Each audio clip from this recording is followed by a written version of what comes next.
यूनिफॉर्मटी ओडिशा सरकार मिशन शक्ति विभाग द्वारा पंचायत स्तरीय संघ बा जीपीएलएफ रे कार्य करुवा एमबीके मानक पई चयन करा जायछि। एही साड़ीटीर कलर कॉम्बिनेशन टी खूब सुंदर लागुछि। साड़ीटी ग्रीन एवं क्रीम कलर रो कॉम्बिनेशन होइतिबारु खूब आकर्षणीय मध्य लागुछि। वर्तमान स्क्रीन रे देखा जाउथुबा यूनिफॉर्म टी बैंक मित्र भौणी मानक पई चयन करा जायछि, जेउ माने कि विभिन्न बैंक रे बसी एसएचजी मानकु बैंक संबंधी सेवा जगाई आछुचंती। बैंक मित्र मानकर एही साड़ीटी मध्ये खूब सुंदर होइछि।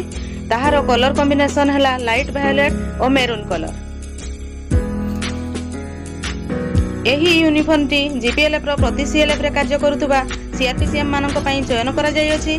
ताहा मध्ये देखिबाकू खूब सुंदर एवं अट्रैक्टिव होइछि। ताहार कलर कॉम्बिनेशन हला पीच कलर एवं नेवी ब्लू बॉर्डर। एही साड़ीटी प्राणी मित्र मानक पई अप्रूव होइतिबा यूनिफॉर्म। एही यूनिफॉर्म टी मध्ये खूब सुंदर देखा जाउछि। प्राणी मित्र भौणी मानकु भलो मानिबो।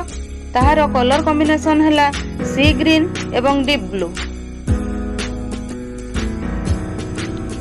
वर्तमान स्क्रीन रे देखा जाउथिबा यूनिफॉर्म टी कृषि मित्र भौणी मानक पई अप्रूव होइछि। जेमिति कि ग्रीन कलर कॉम्बिनेशन रो एही साड़ीटी कृषि रो रंग को सूचाउछि। एहार कॉम्बिनेशन होउछि बोटल ग्रीन और मेहंदी कलर। देखिबाकू गले सरकार द्वारा चयन करा जाइथिबा प्रतिटी यूनिफॉर्म खूब सुंदर कलर कॉम्बिनेशन सहित आसी अछि। तेणु समस्त भौणी माने एही यूनिफॉर्म पाई बहुत खुशी थिबा मु अनुभव करूअछि। समस्तंकु पसंद हैला बळी साड़ी रो सिलेक्शन होई अछि। बहुत जल्दी आमे एही सब यूनिफॉर्म पिंधि ग्राम पंचायत स्तर रे समस्त भौणी माने कार्य करिवार देखिबाकू पाइबा।